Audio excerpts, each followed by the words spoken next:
Good evening, everybody. This is SLU. I'm Bob Berman with a special program today on the near close encounter with the asteroid 2000 EM26. And as it whizzes past our planet tonight, we're also going to be reviewing the extraordinary events of 1 year ago when Earth got actually struck, or at least our atmosphere did, by one major meteor, the largest in a century, in Siberia, while another, one of the largest asteroids in our lifetime, came closer to us than our geostationary satellites. Joining us will be Paul Cox, our technical director, coming to us from the Canary Islands, where the SLU's main facility is located, and also special guest, Dr. Mark Boslow, who is an expert at planetary impacts and global catastrophes. Dr. Boslow works at the Sandia National Laboratories, and it's we couldn't do better in having a person who will really tell us what the honest-to-goodness threat is. We're also going to look at some extraordinary images that have been collected from that event a year ago. And I want to first tell you that at the Canary Islands facility, we have snow, so much snow and ice there that we are unable to open that observatory. In fact, the military have come up and offered to evacuate the people at the observatories at the sites there. Paul, you're standing by there, aren't you? That's right. Yes, Bob. We are basically marooned here. We're up at 8,000 feet at the SLU Canary Islands Observatory. It's on top of a volcano, basically, and we've had ice and snowstorms. I mean, it's just part of the global, really unusual global weather that everybody's having. But, yep, the domes are iced up, but we have got some images coming in from our partners over in the Dubai Astronomy Group, Bob, so we will have some images a little bit later.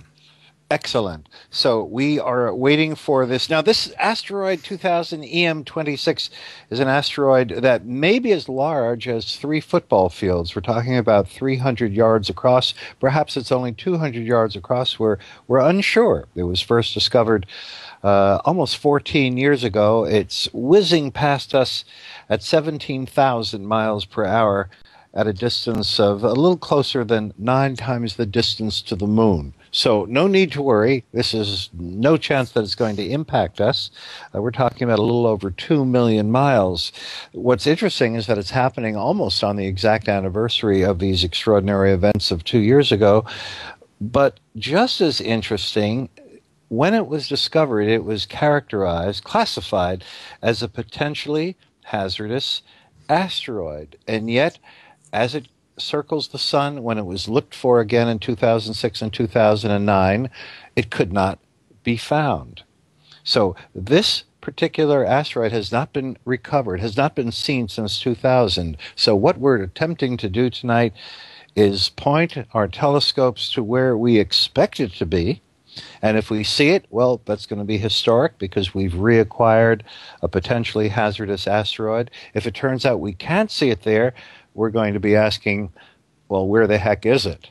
And losing track of a potentially hazardous asteroid will, again, highlight the fact that there's a lot of stuff going out there that can do us harm. We don't want to overemphasize the dangers, but we certainly don't want to minimize them either. And so this is the perfect time to bring on Dr. Mark Boslow. Welcome to the show, Mark. Glad to have you. Thank you. Good evening.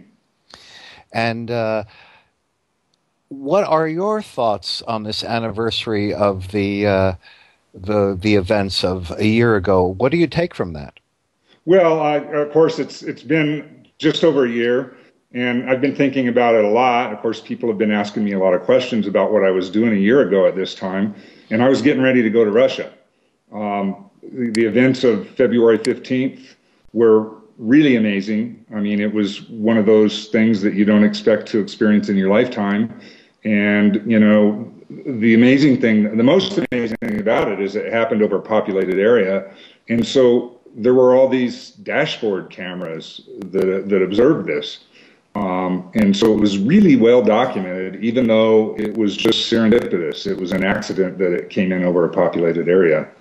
Now, while you're speaking, Mark, we are showing our viewers the video, a colorful video of the airbursting asteroid over a series of buildings. And so can you comment on that?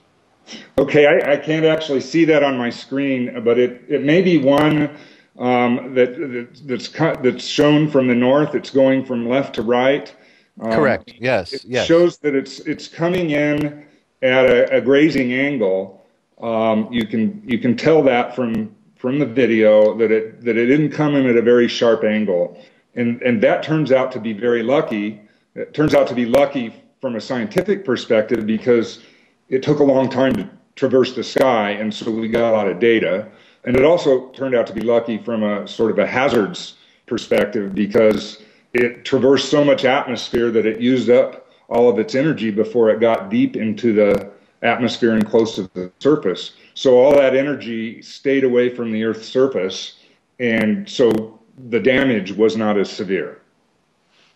Yes, we're seeing a cloud of material that's expanding so rapidly in this colorful video that even the smoke from the chimneys in the foreground are barely moving by comparison. It just shows how rapidly, it must be supersonic, certainly. Okay, now I see what you've got up on the screen, and that's actually a simulation. That's our computer model of the event. So this is not one of those dash cam videos. This is what you see is a cloud. The growing cloud is from the energy that was deposited in the atmosphere, and we use the data from the actual event to initialize this simulation. So this is a 3D computational simulation using a hydrodynamics code that was developed for nuclear weapons simulations. Excellent. And I believe that Sandia nuclear weapons is something you do there, isn't it? That's our primary business. So, and I believe we'll now show a simulation or a calculation on a graph showing what would have happened at the atmosphere and why this bursting meteor did the damage it did. Yes, I don't know if you can see that now. I can see I've got a lag from what I'm watching, but if it's coming at a deep angle, I'm kind of showing the difference of what happened if it had come in at 19 degrees from the vertical rather than 18 or 19 degrees.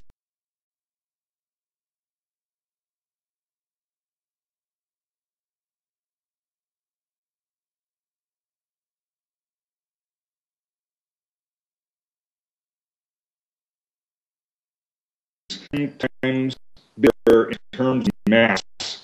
That's roughly twice the diameter. It was about, well, I think about 40 meters in diameter, or 20 feet or so in diameter.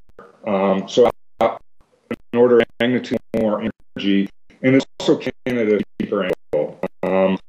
It came in, I think, about 35 degrees, twice the angle, and because it had so much mass in and more energy, there was a lot more to the surface. So that knocked over these, or an area of over 1,000 kilometers, almost 1,000 miles.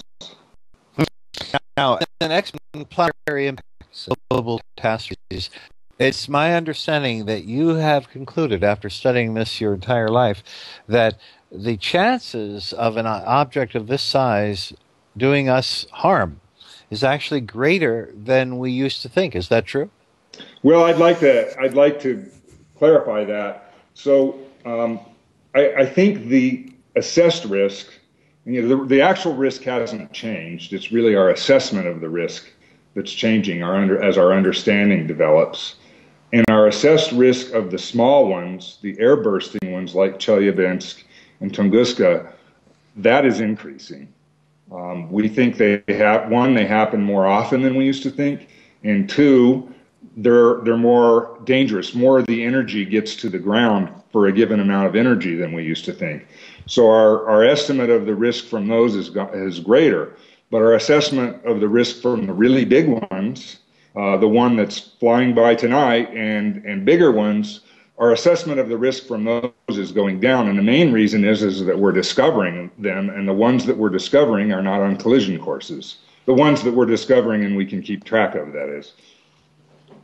Fascinating. And obviously this has grabbed NASA's attention, because just this past September, NASA held a what they called an Asteroid Grand Challenge workshop, and our technical director, Paul Cox, was there for SLU.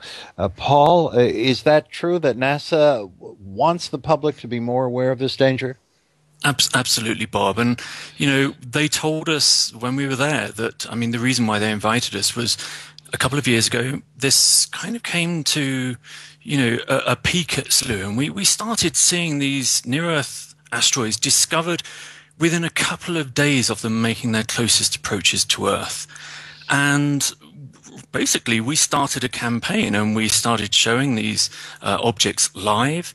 We've got a whole bundle here, just some of them discovered a couple of days before they were making their close approach to Earth, well inside the orbit of the moon. And NASA invited us there to make a presentation to the Asteroid Grand Challenge workshop. And we are now partnering with NASA to really expand an observing campaign. So we are trying to enlist a legion of amateur astronomers, citizen scientists, to help, using the SLU telescopes, to help track and characterize these near-Earth objects. So excellent. And we're seeing that right now. I don't know if you can see what we are showing the public, but these are actual images that you were responsible for using the SLU equipment of tracking. And it's very difficult to track a very close asteroid as it moves quickly across the sky. But we're looking at near-Earth object 2012 DA14 as it's speeding against the background stars right now. Yeah. And what we've already got, Bob, is a number of SLU members, part of what we call the SLU research group. And they are already involved night after night in tracking these objects. So predominantly newly discovered objects, which we're not we don't fully understand their orbits. We don't have their orbits determined very accurately. So the SLU members, they're using the SLU telescopes. They take these images, and you can see how difficult it is, even when you know where one of these things is, how difficult it is to actually spot them in one of these images. Well, they perform what's called astrometry on these images, and they make submissions to the Minor Planet Center, and that helps accurately determine the orbit of these newly discovered near-Earth asteroids. So they don't follow in EM26's way of being observed, being discovered, but then lost for a decade. It will be fascinating to see if tonight we can reacquire this asteroid that's passing, and we might as well tell everybody it just passed in the past hour, just 8.8 moon distances from Earth. Now, that may seem pretty far away, almost 9 times the distance to the moon, but that's still a good 15 times closer than the nearest planet. And so we need to keep track of these objects. If you're just joining us, this is Paul Cox, technical director. I'm Bob Berman, SLU astronomer and author of The Sun's Heartbeat. And we have our guest, Dr. Mark Boslow, who is an expert on planetary impacts and global catastrophes. Mark works with Sandia National Laboratories. He has just told us that the assessed threat has been changing and upping the threat for us getting hit by an object of the size that burst over Siberia a year ago, although the threat of an extinction level event, such as the one at the KT boundary 65 million years ago that got rid of the dinosaurs and paved the way for the ascendancy of us mammals and rats and sitcoms and all the things we have today, that was made possible by that incoming object. That threat is actually reduced. Now, we're going to show an image now from some webcams from the event from a year ago, and I would love for Mark Boslow to comment. Now, we're going to use some webcams in Russia to see this incoming object that happened on February 15th, 2013. And we're seeing it now moving across the sky from left to right. And what do you take away from this, Mark? Okay, so if you're showing the one I think you are, it's coming in from the left and it starts to glow and it gets really bright, and then you see it explodes and then it leaves a trail. Exactly. And so what I and others were able to do was to calibrate these YouTube videos, these dash cam videos, and determine its trajectory precisely. And then what my colleague Peter Brown and his group did was they were able to extract the brightness as a function of time and position along that trail, and from that we could infer the amount of energy that was deposited in a parcel of atmosphere along the trajectory, and then I could use that to initialize my simulations, what you were showing earlier. And the amount of energy, as we again see just these fantastic images of it coming in, was greater than a nuclear bomb explosion, was it not? That's right. It was about, our estimate has significant uncertainty, but our best estimate is about a half megaton.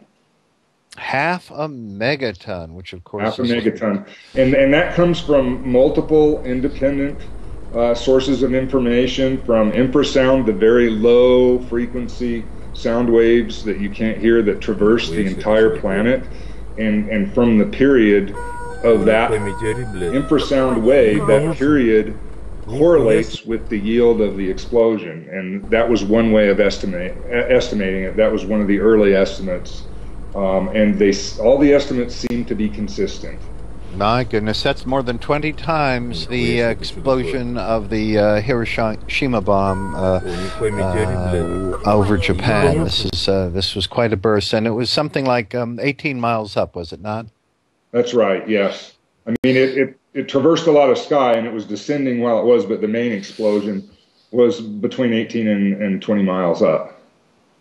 All right, what we're going to show now are some of the other videos from that event from a year ago, and both from webcams. And I don't know if you're playing the sound, but some of them are quite spectacular in the booms, the ones that are directly beneath. and it must have taken some time for the sonic boom to arrive. As I understand, there were 1,500 injuries from broken glass, flying glass. That's right. And of course, what happened was, the bright flash in the sky and the strange cloud drew people to the windows. It was early morning. People were already at work, and they started, looking at the sky through the windows, and it took 2 or 3 minutes for the blast wave to get there, and it was so strong that it blew out the windows, and most of the people who were injured by flying glass. We're now showing some pictures from, it looks like in a warehouse, of the blast blowing down a door right on top of some unfortunate people who were just exiting that door at the time. And and you can see, where there's a structure, the pressure builds up. There's a dynamic pressure, but then that blast wave reflects off the surface, and so the pressure builds up, and there's more pressure outside than inside, and so the building, whatever the weakest part of the building is, whether it's a window or a big garage door in a warehouse, it blows in, and it blows in with a lot of force. Now, you started your interest in this, I understand, even in childhood when you observed the Perseid meteors, the great August 11th shower that many of us love to see. But back then, you didn't just merely count meteors. Tell us what really started you on this. What did you do during these meteor showers? Well, as a kid, we were Boy Scouts, and we used to camp out in our backyards, and we'd do this every August, and we'd just get out of our tents and lay in the backyard and watch the sky. I grew up in Colorado, where it was usually clear in the summer, and it was just very mesmerizing and magical to see these flaming dust particles traverse the sky. And then in 1972, our family happened to be taking a vacation in the Tetons, and there was this great fireball of 1972, which we didn't see. We were there, but we didn't see it. But we talked to people who did, and much later, I learned that it had been recorded on one of those old Super 8 film movie cameras and had gotten shown on TV. You can find that on YouTube now. And then you did experiments with objects flying into mud or impact? Yeah, then I majored in physics, and I went off to Caltech to do my PhD research and started making craters using hypervelocity launchers and very high-speed guns to fire projectiles into targets, and looking at the effect that the high-velocity collision had on the targets, looking at the temperatures of minerals and making craters and looking at the properties of the craters that formed. And then I got a job at Sandia, and I got to keep doing similar things. It's hard to believe you actually got paid to do what probably every boy in the world would have loved to do. I got paid to shoot big guns and to blow things up. Now I do it all on computer. I've jumped from experimental to computational physics, which lets me do things that I can't do in the laboratory, like, set off half-megaton explosions. We're going to now show an image taken apparently in the West of a fireball going across the sky. And this is one that you've supplied, showing, in this case, it's a fireball, looks like going from right to left and either impacting or blowing up in the air. In a desert-like setting, and I think I know which one you're talking about, and that's the one. That's also a simulation, and it's a simulation of that I did back in the 90s, showing what a Tunguska-like impact would be like if it happened in New Mexico. And you're looking at the Sandia Mountains. You're actually looking down my driveway. It looks like you have dark skies there. Yeah, I can see it now. And so what I was illustrating with this was a plume. So when you have a steep impact, you get this giant plume of vaporized asteroid mixed with hot air that expands into space above the point of impact. We didn't see that for Chelyabinsk, and it's because it came in at such a shallow angle. the plume formation apparently requires a steeper angle. I see. I see. Bob, excuse me. May I just Yes, interrupt for a second? please. Just to let you know that we have got some images now coming in from Dubai. They are transferring over to the USA for our producer. He's going to be showing those very shortly. Now, what viewers have got to keep an eye open for, it's a series of images. And what we're looking for is one of the small dots to be moving from one image to another. Now, don't forget, this thing hasn't been observed for 14 years. To all intents and purposes, it's lost. So if we actually spot that moving object in one of those images, we have reacquired or rediscovered this particular asteroid, this potentially hazardous asteroid. So those images are coming up, folks. Sorry, it's taking a bit of time to get them from Dubai and fed through to us, but they are on their way very shortly. Excellent, excellent. What we're talking about is tonight's, I don't know if we can quite call it a near miss, because the asteroid 2000 EM26 is passing a little bit closer than 9 times the distance to the moon. So those who think that, I know we always have some people who think the government has been covering something up and we're really in imminent peril of being clobbered. No chance of being clobbered tonight. However, this is an object that may be as large as 3 football fields. It's a substantial asteroid, passing us at a rate of 17,000 miles an hour.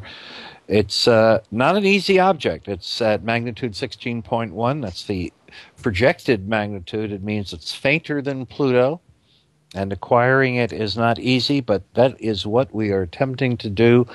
And considering that this is close to the exact anniversary of the amazing events of a year ago, it's very exciting.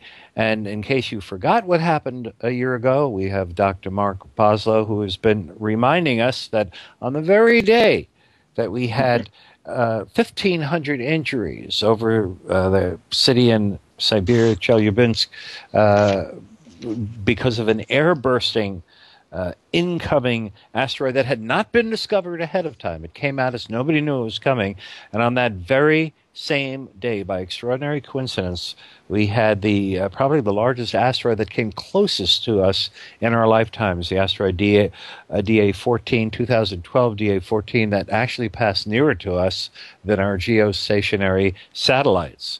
And that one, we can show you that one in a moment. Here it is.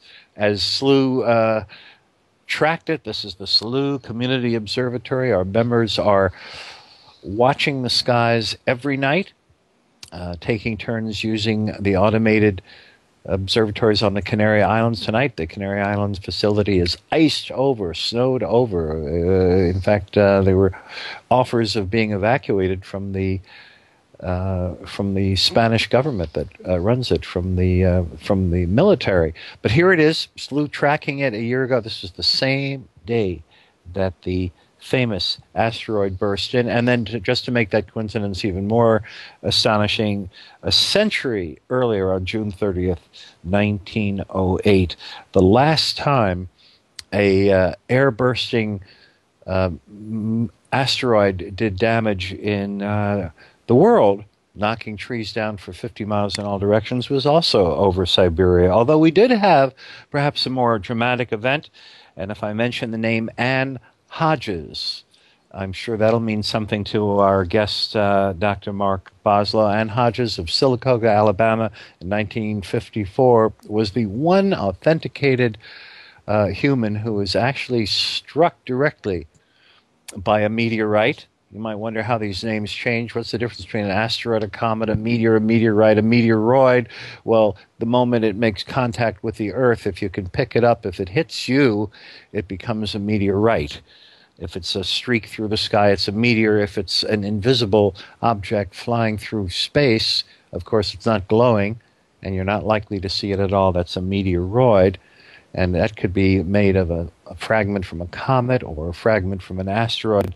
It's sort of a generic term to say meteoroid. But Ann Hodges, she was actually struck, and thus became a drama that almost had no equal, as she battled for custody of this stone that actually had injured her, and the landlady really wanted it, and it went to court, and it made all the papers. And meanwhile, nobody made out well with that one.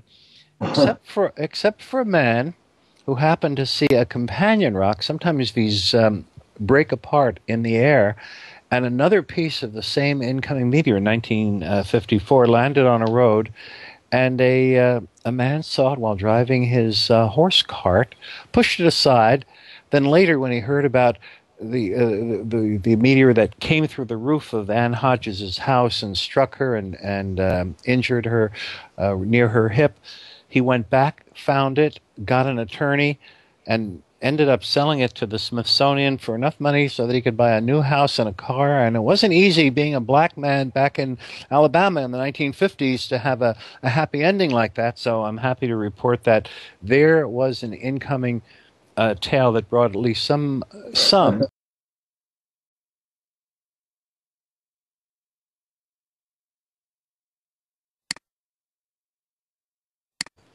some good luck, some good fortune.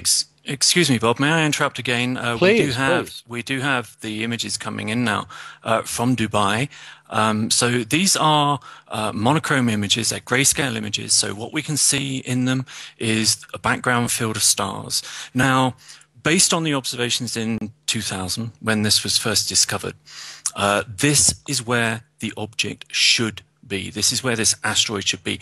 And the way that we can track these faint asteroids, unless they're bright enough to see moving between, or very obviously moving between each image, we have to look incredibly carefully at a whole sequence of images, as we've seen in some of those time lapses that we've produced before, to see whether or not there's a moving image. Now, if there's a moving object. Now, with these particular images, we are going to have to look really, really hard for this thing. It could be right out on the edge of the field. It might not be there at all. Don't forget, it's last observed in 2000. So our producer is going to be showing you this series of images that have come straight from our partners at the Dubai Astronomy Group.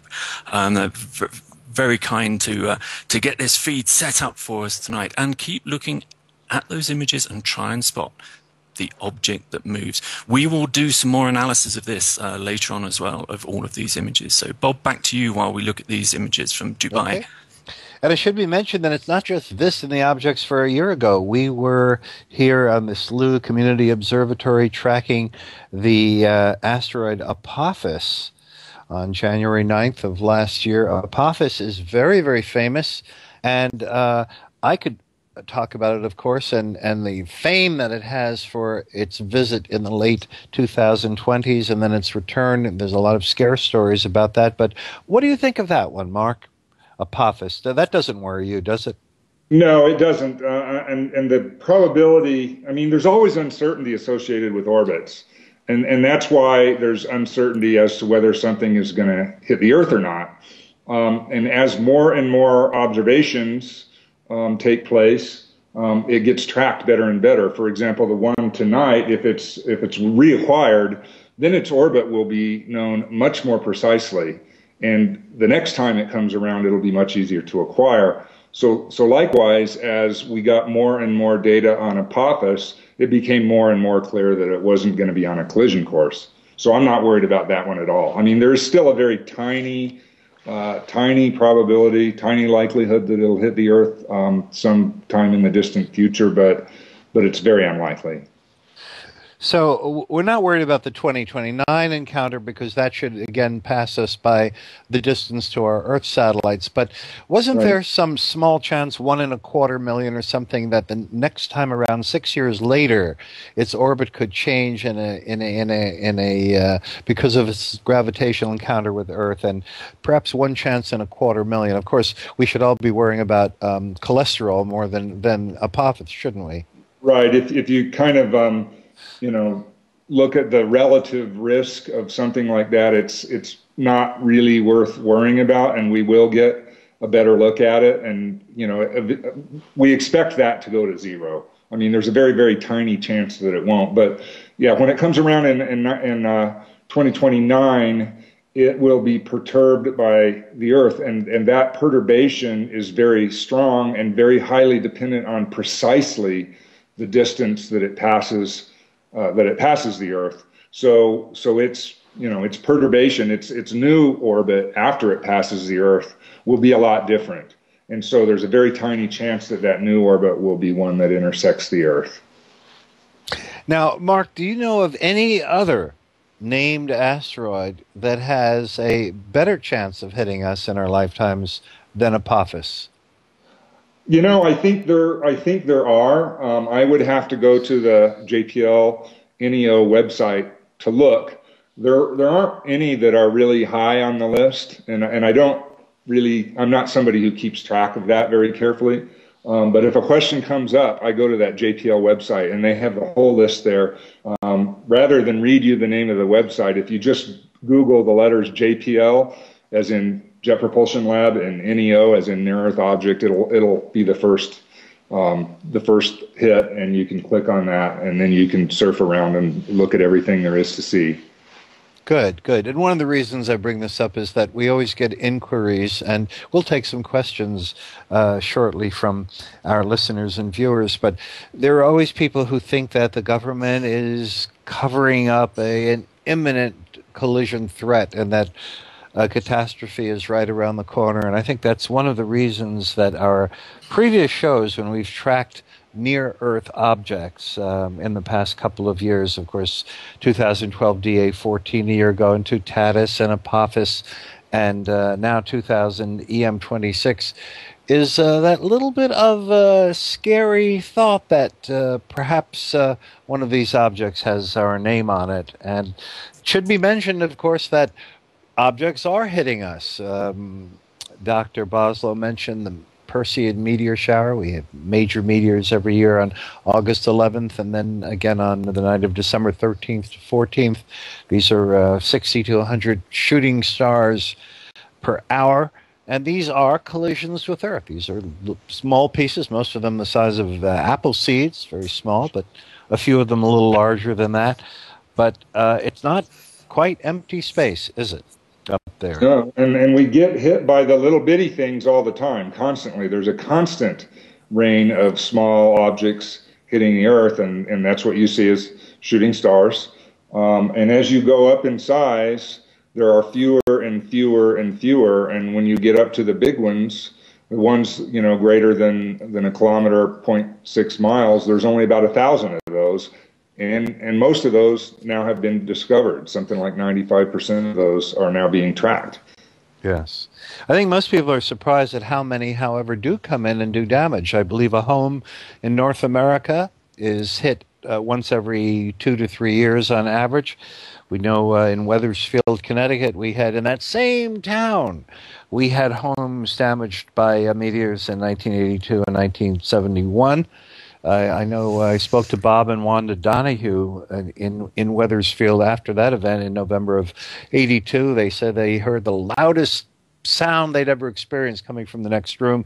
They'd been watching TV, MASH. I asked them what they were seeing MASH on TV, and they rushed to the next room, and there was a hole in the ceiling, and the furniture had been knocked over, and they called the police, and it was firemen who came with the police that discovered it, a meteor that was almost 10 pounds in size, and I asked them if their insurance covered it. What do you think, Mark? Did their insurance cover them for the damage? I don't know. I don't know if it did. It did. They said their policy they don't covered have a meteorite clause. That insurance company probably has a meteorite clause now. Did they get to keep it, though? That's the question. Did they get to keep it? They got to keep it, and then they generously donated it to a museum in New Haven. But what was amazing, of course, is the previous time that a home in America had been damaged was in that same town of Wethersfield. And the only explanation we have, of course, is that Wethersfield is a suburb of Hartford, where all the insurance companies are. You know, that's where the actuaries live. They know this thing can happen. You know, the town being hit twice in a row. So we do get houses that are struck. We had a couple of boys in Noblesville in Indiana 20 years ago, and one was just speaking to another, was sitting on his bike, not riding it, but just standing there astride the bike, talking to his teenage friend, when one went thump into the lawn right in front of these boys. And for those who think that an incoming bit of asteroid material is hot, or a meteor is hot when they touch it, they were able to pick up this meteorite, and they reported that it was barely warm to the touch. Was this the one in Monahans, Texas? And no, this was in Noblesville, Indiana. Oh, okay. And I know the calculation is that objects of this size, we're talking about 6 pounds, 8 pounds, 10 pounds, are slowed by the atmosphere so that their typical impact speed on a roof is something in the order of 250 miles an hour, which lets them typically penetrate a roof, often one additional floor, and then come to rest. Whereas if an object is, and correct me if I'm wrong, but the figure that I've read is something like 80,000 tons, which fortunately is rare in the extreme. But if an object comes in at more than that, it will not be slowed down by the atmosphere, and it will hit at full cosmic velocity. And since kinetic energy is, of course, equal to mass times velocity squared, the velocity is very important in such cases, and that's why a very large object is doubly dangerous, because not only is it heavier, but it's not slowed down by the atmosphere as much or even at all. And so it can come in at crazy speeds, 18 miles a second, 20 miles a second, 30 miles a second. And then you don't just have a hole in the roof and a little bit of damage in your house. You have a crater or worse than that. We're looking now at SLU's coverage of Tutatis that we tracked. Paul Cox, our technical director, was responsible for getting the SLU telescopes to do something that they weren't really designed to do, and that is track these fast-moving objects. We see the stars as streaks behind them.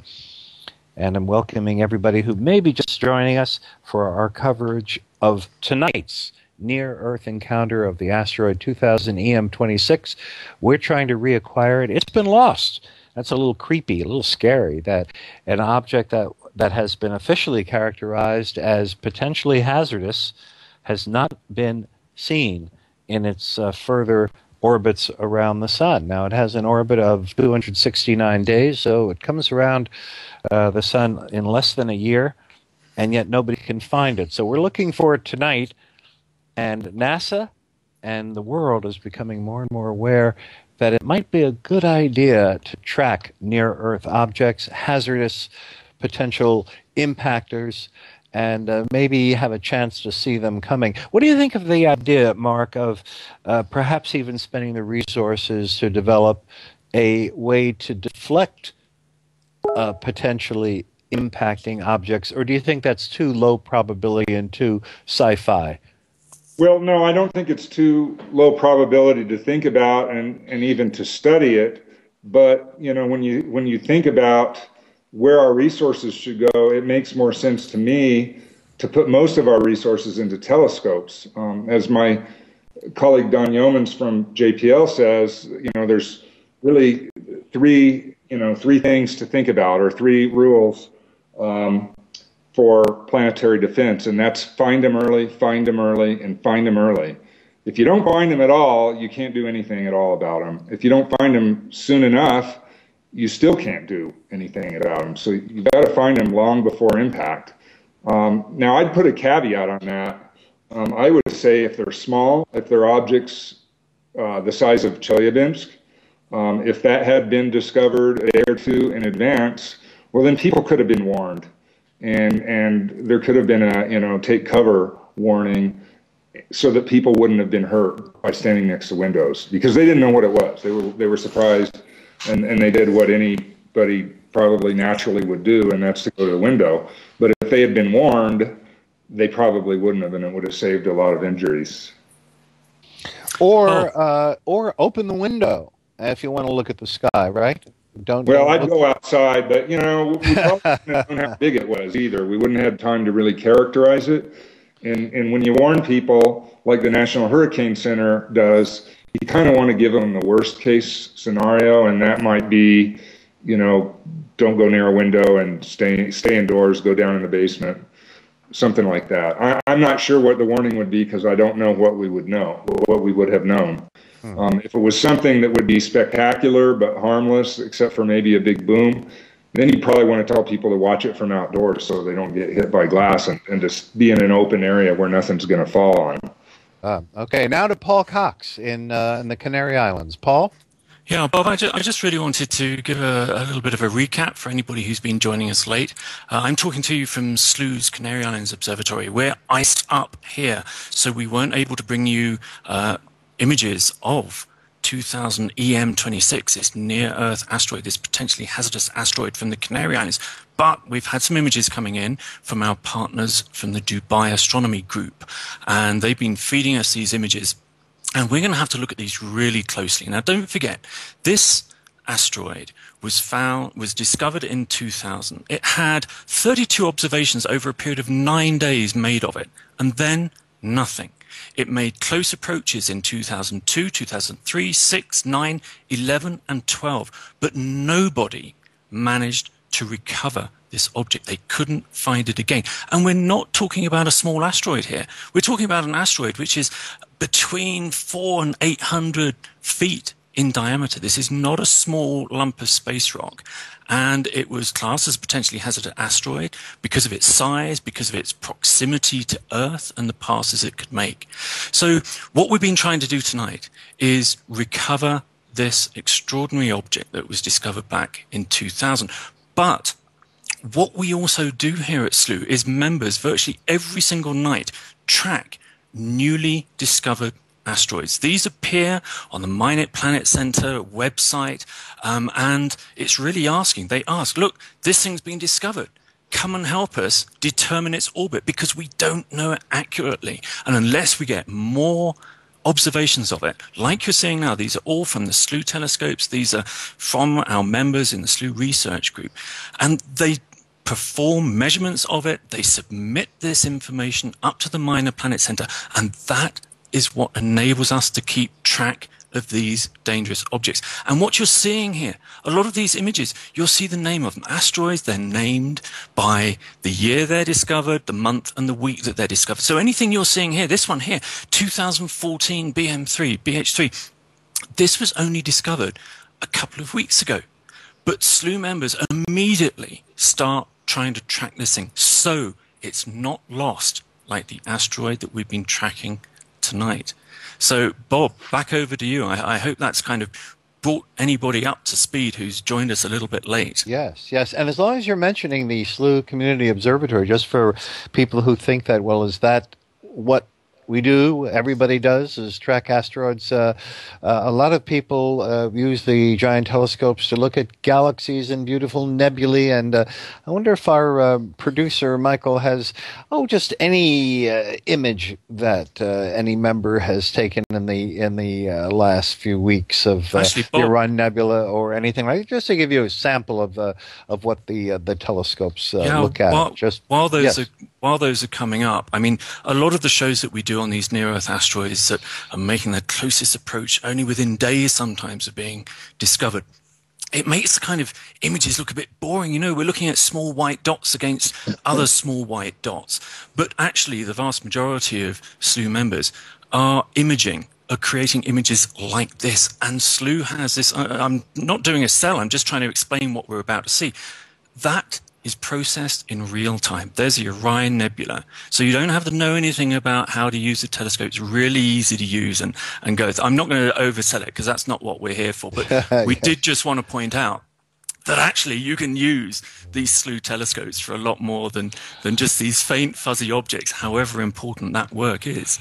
Yes, and this is a very recent image of the Orion Nebula, birthplace, the nearest birthplace to Earth of new baby blue stars. They're just popping into existence like robin's eggs in the middle of this giant, womb, cosmic nursery, about 30 light years across. So, but now, Bob, we're gonna just flick back to some of the last images coming in from the Dubai Astronomy Group here. So these are the images that they've been taking over recent minutes of the star field of where this near-Earth asteroid, this potentially hazardous asteroid, that's what it's classed as, discovered in 2000 and not observed since then. It's somewhere. It should be in that field. So we're going to have to look really, really closely at these images a little bit later to try and see if we can spot that moving dot against all of the other moving dots.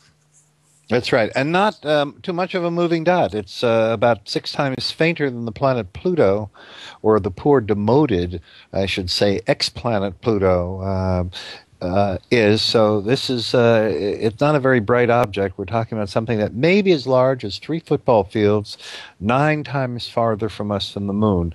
Far cry from those events of a year ago when we had uh, two objects come in very close to Earth, one visibly moving across the sky. The SLU telescope was barely able to track it. It was moving so frantically closer to us than our own Earth satellites, or at least our geostationary ones. And then a second object the same day bursting 18 miles over the city of Chelyabinsk in Russia and injuring 1,500 people. So that we went in a single day a year ago, and we're commemorating that tonight with this passage of this new asteroid. We went from a single person having been injured, Ann Hodges, back in 1954, struck in the upper leg by a meteorite, to 1,500 people being injured by one. And it just shows that, well, you never know, do you? Before we close the show, I want to go back to Dr. Mark Boslow.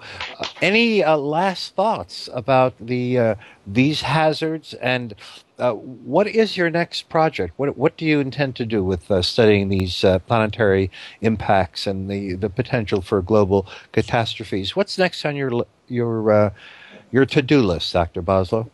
Well, I'll tell you what I would love to do, and that's to collaborate with you guys, because what I'm really interested in are these objects, not that are discovered way in advance, but the ones that are discovered on final approach. Yeah, and that's our key target, which is we normally do mark. So.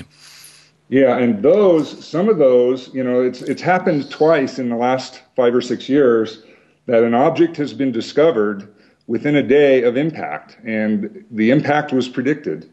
And, if that could be done more often and with more notice, we could actually get our own instruments to the site of the entry into the atmosphere. Now, these, for most of the time, would be small, harmless objects, but much bigger than the ones that we just witnessed by happenstance. And if we could set up spectrometers and infrared cameras and high-resolution video, and we could just set up the whole works, seismometers. We could really characterize this thing. So I would love to talk to you guys about that. In fact, in some places it could be an opportunity for tourism, and we could track the meteorites all the way down to the ground and find them immediately. Very exciting. Paul, any last thoughts from you? Yeah, in 2 nights' time, we are going to be watching one of those very asteroids, one of these ones that was discovered only a couple of weeks ago, which is making a pass within 1 million miles of Earth. So we're going to be watching that live. SLU members, we're going to be pointing those telescopes to it. Yeah, that's what we're going to be doing at SLU. Excellent. Well, I want to thank Paul Cox at Standing by the Canary Islands, our guest, Dr. Mark Boslow, and we hope to have you on again, Mark, when we get another close encounter past Earth. Your expertise on planetary impacts and global catastrophes is just invaluable. Your knowledge is just really awesome. Hate to use that word. It's an overused word, but in this case, I think we can do it. I'm Bob Berman, and I want to thank our producer, Michael Wilson. Our executive producers are standing by, and that's Mike and Pat Palucci. So this is an intercontinental enterprise tonight, as we have brought you coverage of the near-Earth passage of the asteroid 2000 EM26, and reminisced, if that's the right word, of the extraordinary events that took place a year ago on February 15th, 2013, when we had 2 very, very close encounters indeed. SLU will be continuing to monitor the sky, and the next time either predicted or unpredicted, when we get a close encounter, hopefully not of the clobbering kind, but a close encounter, we'll be back and we'll bring you more coverage then, as well as, of course, other celestial events as they happen. So thanks for joining us. For the entire SLU team, I'm Bob Berman. Good night.